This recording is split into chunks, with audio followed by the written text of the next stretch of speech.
दोस्तों, झारखंड से एक बहुत बड़ी अपडेट सहारा के संबंध में आ रही है, क्योंकि आप लोगों को जानकारी है कि सहारा पर जिस ढंग से नकेल कसने का काम हेमंत सोरेन जो झारखंड के मुख्यमंत्री है शुरू कर चुके हैं और उनका साथ दे रहे हैं झारखंड डीजीपी अनुराग गुप्ता। और अनुराग गुप्ता को अब उनको पद से हटाने के लिए सहारा और भाजपा के नेता किस कदर व्याकुल हो चुके हैं उसका बानगी आपको मैं बतलाना चाह रहा हूं कि झारखंड प्रदेश के अध्यक्ष जो बाबूलाल मरांडी जी हैं वह मांग कर रहे हैं कि अनुराग गुप्ता जी को पद से हटा दिया जाए, क्योंकि अनुराग गुप्ता पर अनेक प्रकार की भ्रष्टाचार का मामला है। लेकिन मैं पूछना चाहता हूं कि आखिर के बाबूलाल मरांडी जी को अभी क्यों याद आया कि अनुराग बहुत बड़े भ्रष्टाचारी है? क्या जब यहाँ झारखंड में भाजपा को करारी हार मिली और अब जब सहारा पर नकेल कसने का काम अनुराग ठाकुर और मुख्यमंत्री हेमंत सोरेन जी करना शुरू कर दिए, तो इन लोगों की छटपटी उठना शुरू हो चुका है। और छटपटी उठने का कारण भी है, आप देखे होंगे कि कुछ दिन पहले ही सहारा इंडिया के जो लीगल टीम था वह आकर के अनुराग ठाकुर जी से अमने बिन्ने करके गया, यानी मोहलतें मांग करके गया कि हमारे ऑफिस को बंद मत किया जाए, कर वह चालू रहने दीजिए हर जिले में, क्योंकि इन लोगों की जो ठगी का काम है वह चलते रहे। और जब वहाँ बात नहीं बनी तो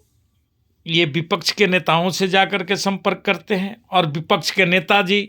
अब सामने आ चुका है कि वह अब मांग कर रहे हैं कि अनुराग ठाकुर जी को हटा दिया जाए ताकि सहारा की जांच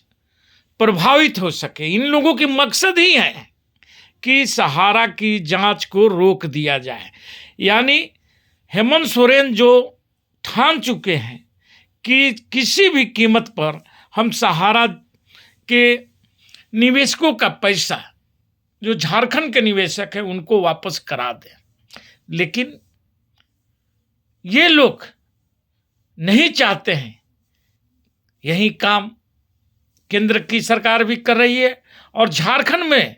यदि विपक्ष के जो नेता हैं वह कर रहे हैं। तो आइए अब हम यही बात विश्व भारती जन सेवा संस्थान के राष्ट्रीय सचिव नगेंद्र कुशवाहा जी का वीडियो भी आपके समक्ष रखते हैं और आप खुद निर्णय करें। नमस्कार साथियों, मैं नागेंद्र कुमार कुशवाहा, राष्ट्रीय सचिव विश्व भारती जन सेवा संस्थान। साथियों, आज बहुत दुख के साथ मुझे कहना पड़ रहा है कि आज फेसबुक पोस्ट और कई जगह सोशल मीडिया पर हमने देखा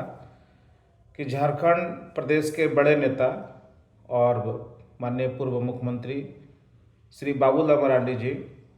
झारखंड के डीजीपी महोदय श्री अनुराग गुप्ता जी को पद से हटाने के लिए कई तरह का आरोप लगा रहे हैं। कानूनी प्रक्रिया क्या है, किस प्रकार उनकी नियुक्ति हुई है, इस पर मैं ज़्यादा जोर नहीं दूंगा या ज़्यादा बात नहीं रख पाऊंगा। लेकिन जो बातें हम लोगों को समझ में आ रहा है और जो बातें सूत्रों से जानकारी मिल रही है कि झारखंड प्रदेश में सहारा इंडिया के ऊपर जो कार्रवाई हो रही है और जो जांच की प्रक्रिया धीरे धीरे बढ़ रहा है, इससे घबरा करके भाजपा के लोग किसी भी तरह से एक साजिश रच करके माननीय डीजीपी साहब अनुराग गुप्ता जी को पद से हटाने के लिए बहुत बड़ी साजिश किया जा रहा है। साथियों, आप सबको पता होगा कि चुनाव के पहले विश्व भारती जन सेवा संस्थान के लोग माननीय मुख्यमंत्री हेमंत सोरेन जी से मिले थे और झारखंड के 1 करोड़ के लगभग जो जमाकर्ता सहारा के हैं उनकी पीड़ा की बात उनसे रखा था कि किस प्रकार से यहाँ सहारा के लोग लगभग 40 से 45 हज़ार करोड़ रुपया मैच्योरिटी होने के बाद भी जमाकर्ताओं को भुगतान नहीं कर रहे हैं, जिससे बहुत सारे लोग सहारा के जो जमाकर्ता थे, कार्यकर्ता थे, कई लोग आत्महत्या कर लिए, कोई ट्रेन के नीचे कट गया, किसी ने फांसी लगा लिया और कई लोग डिप्रेशन में आकर के मर गए। उनके लिए ये सारी बात हम लोग उनके ऊपर रखे थे कि साहब आप सत्ता में आए तो हम लोगों को भुगतान करवाने के लिए रास्ता बनाएं, और जो लोग काल के गताल में चले गए सहारा से पीड़ित होकर के, उनके लिए आर्थिक मुआवजा देने की बात करें। साथ ही साथ जो सहारा के अधिकारी झारखंड में थे या जो लोग लखनऊ में बैठे हुए हैं, जो सहारा का पैसा हड़प कर लिए हैं, उनके ऊपर कार्रवाई करें। इस पर हम लोगों की सहमति बनी थी और इस बात को उन्होंने अपने घोषणा पत्र में भी जगह दिया था और अखबार के माध्यम से विज्ञापन भी दिया था कि मेरी सरकार बनेगी तो मैं यह काम करूंगा। सरकार बनी, सहारा के मुद्दे पर जो सहारा पीड़ित लोग थे उनको अपना समर्थन दिया, सरकार भी बनी। और इन सारी कामों को करने के लिए माननीय डीजीपी साहब अनुराग गुप्ता जी को ये जिम्मेवारी दी गई कि आप इसको जांच करें, कार्रवाई करें और लोगों को भुगतान कैसे होगा, उसके लिए कानूनी प्रक्रिया क्या क्या हो सकता है, उसके ऊपर काम करें।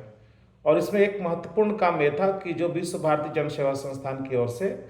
जो सुप्रीम कोर्ट में केस लगाया गया है, उसमें झारखंड के तरफ से एक आईए लगा दिया जाए सहारा से डाटा लेकर के। इन तमाम कामों पर माननीय डीजीपी अनुराग गुप्ता सर बहुत अच्छे तरीके से धीरे धीरे आगे बढ़ रहे हैं, जिससे घबरा करके सहारा के लीगल टीम को भी रांची आना पड़ा। लेकिन सबको पता है कि विगत कई वर्षों से भाजपा के लोग सहारा को संरक्षण दे रहे हैं और जैसे जैसे ये जांच की प्रक्रिया आगे बढ़ेगी, भाजपा के कई नेता का चेहरा बेनकाब होता हुआ दिखेगा। इससे घबरा करके इस जांच में बाधा पैदा करने के लिए, जांच को रुकवाने के लिए एक बड़ी साजिश चल रही है कि किसी भी तरह से इस जांच को रोका जाए और अनुराग गुप्ता जी को पद से किसी भी तरह से हटाया जाए। साथियों, आखिर भाजपा की सरकार चाहती क्या है? माननीय अमित शाह जी ने कहा था कि पोर्टल पर क्लेम करने वालों को 45 दिन में भुगतान मिलेगा, लेकिन नहीं मिला। और जब एक राज्य इतना आगे बढ़ रहा है, एक पुलिस पदाधिकारी अपना टीम गठन करके इस जांच को इतना आगे लेके जा रहे हैं, तो फिर उनको भी पद से हटाने के लिए साजिश क्यों रचा जा रहा है? क्या इस देश में, इस राज्य में गरीबों के लिए कोई जगह नहीं है? क्या भाजपा के लोग चाहते हैं कि सहारा जैसे लोग कंपनी ठगी करता रहे, लोगों का पैसा न मिले, लोग पाई पाई के लिए मोहताज हो जाएं, चुनाव में केवल इनको मोहरा बनाया दिया जाए, हर चुनाव में पाई पाई का भुगतान करेंगे ऐसा नारा लगाया जाए और लास्ट में चुनाव होने के बाद उनको भूल जाया जाए? आज ये बहुत विचार करने का योग्य है। अगर किसी भी तरह से बाबूलाल मरांडी जी और भाजपा के लोग सफल हो गए कि माननीय अनुराग गुप्ता जी को डीजीपी के पद से हटा दिया जाए, तो हम लोगों का केस बहुत कमज़ोर हो जाएगा, क्योंकि मुझे नहीं लगता कि जिस तरह का जांच वो कर रहे हैं और अन्य लोग कर पाएंगे। साथियों, भाजपा के लोगों को पहचाने, भाजपा के लोगों से भी अपील है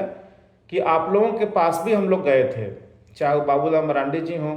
या इस राज्य के बहुत सारे सांसद विधायक जी लोग हों, सबके पास सहारा पीड़ित लोग उनके दरवाजे पर गए, लेकिन सभी लोगों ने केवल आश्वासन दिया, लेकिन भुगतान का रास्ता किसी ने नहीं खुलवाया। सबको भिखारी बना करके छोड़ दिया। पोर्टल के माध्यम से 4,000, 5,000, 10,000, 50,000 का केवल टुकड़ों टुकड़ों में बिना ब्याज समेत पैसा दिलवाने का काम कर रहे हैं। बाकी जिनकी बड़ी राशि है या जो लोग मर गए हैं, जिनका MIS है, उनके लिए कोई रास्ता नहीं खुलने जा रहा है। तो इसके लिए सबको ध्यान देना होगा कि किसी भी तरह से भाजपा के लोग इस साजिश में सफल ना हो पाएं, ताकि ये जांच रुक जाए और हम लोग फिर भुगतान से बहुत पीछे छूट जाएं। धन्यवाद साथियों, नमस्कार, जय हिंद।